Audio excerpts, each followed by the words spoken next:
Good morning, Mom Floor. Good morning, everyone. My group as a Group 1 report entitled Approaches and Methods in Communication Arts. So, let's discover it. About approaches and methods in communication arts, here is an overview. Human beings need to communicate thoughts and feelings to others of their kind. So, we as a human being, we need to communicate others by what we know about how to communicate them or how we understand them or them for us. So, to understand about it, let's have a heart on it. Because if we don't have a heart to listen for them, we cannot understand even if they are able to speak or they can able to show us the meaning or how we can approach them without our love or our heart to give them to listen carefully so that we can determine the best meaning of that what they can say for us. So the messages may be expressed or transmitted and received through any of the perception channels. So here are some perception channels that we can use. First, the visual or our sight. Second, the auditory or our hearing. Third, olfactory or the smell. Gustatory or the taste. And the tactile to touch. So these senses we can use every day. So we can understand or we cannot understand too if we cannot give a heart or we cannot give the deepest meaning or we are not ready to listen them. It is need to share ideas which give rise to language. So mostly we can use these channels, perception channels, so that we can create a language. So different language because and globally we are diversified and we are in different cultures. We grow as in different cultures, different language, so that in every person we are unique. So in every group or in every community, every country, we have different language to use. It is according of what we belong or where we belong. Let's begin with teaching the communication arts. There are 3 levels of conceptualization and organization identified by Anthony, year 1963. These are approach, method, and technique, or the strategy. The arrangement of these levels is hierarchical. The techniques carry out a method which is consistent with an approach. So, an approach is a set of correlative assumptions dealing with the nature of language, teaching, and learning. It describes the nature of the subject matter to be taught. It is the level at which assumptions and beliefs about something to be learned and specified. So approach, it is meant that it can be related to teach and to learn. So we need to approach them or we can give them an ideas that are related to. So it described the subject matter that can be teach us or we can learn from it. A method is an overall plan for the orderly presentation of language material, no part of which contradicts and all of which is based upon the selected approach. It is the level at which theory is put into practice and choices are made about the particular skills and content to be taught and the order by which the content will be presented. So, a method is an overall plan that we need to cope or we need to describe or the way we used to be or the way how we finished or how we cope this theory or how we finished our studies. A technique is the level at which classroom procedures are described. It is a medium of implementation used to accomplish an immediate objective. So, technique is an immediate objective that we use so that we can easily go to the next level or we can proceed to the other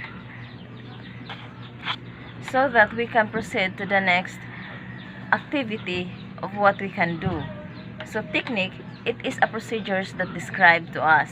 So on how we cope easily, or how we can do that thing in a simple way or just in a better way. Here are some innovative strategies in communication arts. We have grammar translation, direct method, audiolingual approach, total physical response, communicative approach, silent way, suggestopedia, language community learning, basal readers, management systems approach, program to instruction, language experience approach, whole language approach, individualized instructions. So this, I can only report the three of them. Those are grammar translation method, direct method, and audiolingual approach. The rest report by my group mates. Let's begin with grammar translation method. Its goals are to read literature in the target language and to memorize grammar rules and vocabulary of the target language. So we need to read literature and memorize the grammar rules. So it is important to read literature or memorize grammar so that we can practice and learn the target language that we want to be used. We need to read the literature so that we can master on it. The characteristics of grammar translation method are: first, the major focuses are reading and writing with little or no systematic attention to listening and speaking. Second, vocabulary selection is based solely on the reading text used. Words are taught through bilingual word list, dictionary, study, and memorization. The third one, the sentence is the basic unit of teaching and language practice. Much of the lesson is devoted to translating sentences from and into the target language. The fourth one is grammar is taught deductively. Rules are presented and studied, then practiced through translation exercises. Fifth one, the student's native language is used to explain new items in the target language and to enable comparisons between the foreign language and the student's native language. The last one is the accuracy is emphasized. Students are expected to attain high standards in translation. In other words, grammar translation method focuses on translations, memorization, so that we can use the words easily if we know how the translation go. So, it must be used in sentence because it is the basic unit of language. We can use our learning through sentences, even in a small piece of sentences. Kahit pa konti-konti lang yung nalalaman natin, we need also emphasize the accuracy on it so that everyone, or if somebody listens to us, or we as students, we can attain high standards in translation. So dili ta magkanga inig translate, or dali ra sa ato mag-translate, in other words. Here are sample activities. First, the students are asked to translate. For example, the Spanish poem Adios Patria Adorada by Dr. Jose Rizal into English or into the native language or vice versa. So, ang Spanish poem atong i-translate. So, because the students asked to translate. For example, Adios Patria Adorada. So, it means in English is goodbye homeland or vice versa. The second one is the students are directed to find synonyms or antonyms of given words in an essay. So, the students find synonyms or antonyms. It is a way of translation also, so that even if it is a different, the same language, even if it is in the same language, but they have different words, but even in one meaning. For example, happy, the same as joy. So, the same also as malipayon. And the second method is direct method. The goal is to communicate in the target language. Its characteristics are: a foreign language is taught without the use of the student's native language. The second one, There are extensive drills in listening, imitating, and speaking so that the students' use of the different forms of the language becomes second nature to them. Third one, there is no memorization of grammar rules. Grammar is taught inductively by generalizing from examples. The fourth one, oral communication skills are developed in a carefully graded progression and organized around question and answer exchanges between the teacher and the student. The fifth one, new teaching points are introduced orally. Only everyday vocabulary and sentences are taught. Sixth one, concrete expressions are taught through demonstration, objects, or pictures. Abstract words are taught by association of ideas. Seventh, the emphasis is on correct pronunciation and grammar. Last one, the teacher directs the class activities, but the students and the teacher are partners in the teaching and learning processes. In other words, direct method is diretsahan siya. So, for example, naaman galing tayo mga foreign language nga atong nadungog is automatic nato siya masundog or automatic nato siya magamit tungod kay natay eagerness nga makahibalo sa ilahang language, so dali ra kayo nato mahibalaan. So dali ra kaayo nato sila masundog to explain or to use in our communication way. So oral communication skills are very important in direct method so that you can easily adapt what language they are or what they have, or what the foreign language, so that if we can learn the foreign language without any thought of other people, we can use it in our daily lives, or we can apply it in our life. So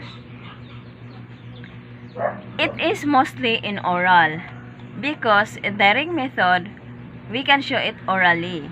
So dapat emphasize pud nato ang correct pronunciation because we have because in different pronunciation there are different meaning also. Here are sample activities. First one, the students read aloud a passage on a historical event in the Philippines. So, gidirect sa student dito basa ang isa ka passage about the historical event in the Philippines. So, iyang ikusog para madunggan din diritso or madunggan automatic sa mga audience. The second one is, using a map, the students point out places which where the event took place before counting it. So, nagamit sila og map aron dali ra nila inigihap. So, para dali ra nila maihab, nagamit sila og mga para ilang i-point ang mga places para dali ra nila inig-recount otro. So, mo na direct method. So, dali ra nila ma-emphasize kung asa dapit or pila ka buktong kay direct man siya. So, dapat, pag direct method, kasagaran na akay partners para na ay mo review or mo re-examine sa result. Third one, the audiolingual approach. Its goals are to use the target language communicatively. The second one is to master the target language to enable the students to use it automatically as new habits are formed and native language habits are overcome. Tungod kay sa karon daghan kaayo na balaka nga mawala ang ilahang native language tungod sa mga bag-ong language nga nisulod diri sa atoa. The audiolingual approach characteristics are, first, new vocabulary and structures are presented through dialogues which are learned through imitation and repetition. The second one, the students interact through chain drills or role-playing in dialogues, all at the teacher's direction. Third one, grammar is introduced from models. The fourth one, there is a set natural priority of skills: listening, speaking, reading, and writing, with emphasis on the first two skills. Fifth one, pronunciation is taught from the beginning, often with language laboratory work and minimal pair drills. Sixth one, emphasis is given to everyday speech, and the graded syllables is used, from simple to difficult linguistic structures. Seventh, the native language is not used in the classroom. 8. Discrete point tests are given to check the student's knowledge of structure. 9. And the last one, the teacher strives to prevent student error by predicting trouble spots and tightly controlling what to teach the students to say. In other words, audiolingual approach mura siyag chismis ba nga naay duha ka tawo nga nag-istorya unya naay naminaw sa ilahang palibot. So ingon ana ang dagan sa audiolingual approach. For example, naay duha ka tawo nga nag-istorya in a very loud voice so that ang katong naa sa palibot is makadungog kung unsa man ang ilahang gitapikan. So ingon ana ang audiolingual approach. So ang katupong naminaw dapat na learn nila tong unsang istorya atong duha, dapat ilaha pong sundugon or ilang i-imitate tong ilahang istorya para maka-learn po sila og mga new vocabulary or new structures para pod nga mapasa pod nila sa uban. Prioritize diri sa audiolingual approach nga you need to listen carefully, speak wisely, and you have to read also and practice writing. Even that it is not kay usahay ra bata pulan kay tamubasa or magsulat. So kasagaran daghan kaayo tag mali nga mahibaw-an. But the teacher strives to prevent our error as a student. So kasagaran sa mga teachers is ilang gi-spot or ilahang ipangita ang ato ang mga troubles nga giunsa nato pagaray ang ato ang grammar, giunsa nato ang ato ang language paggamit, or what kind of any language sa mga katong naay namin nga murag na sila mastery ana. So ila pud tang correctionan para pag abot sa panahon nga maatubang nato ang mga master na gid kaayo, so dili ta kaayo maglisod. So buot pasabot ang audiolingual approach, dapat kung unsa man galing ang nakita nila sa tuang mga sayop or ado na man galing tay mga sayop nga atong nalitok especially sa pag-speaking language, so dapat ato ang i-adjust or atong dawaton para ma-correct pod ang ato ang grammar, atong pronunciation, or atong mga drills, atong skills para ma-improve pa nato sila. Here are some sample activities. First, the teacher reads out a dialogue between two people while the students listen carefully. So, mo na akong giingon gaina nga ang teacher nagbasa siya og dialogue sa between sa duha ka people, but ang ubang estudyante pod is naminaw pod carefully sa ilahang palibot or even sa ilahang asa dapit sa ilahang side, basta kay naminaw ang mga estudyante sa ilaha. So, ingon ana. So, from teacher to two people and to the students. So, those are the three methods that I report now. Those are the grammar translation method, direct method, and audiolingual approach. The rest well reported by my group mates. Thank you for listening. And once again, good morning.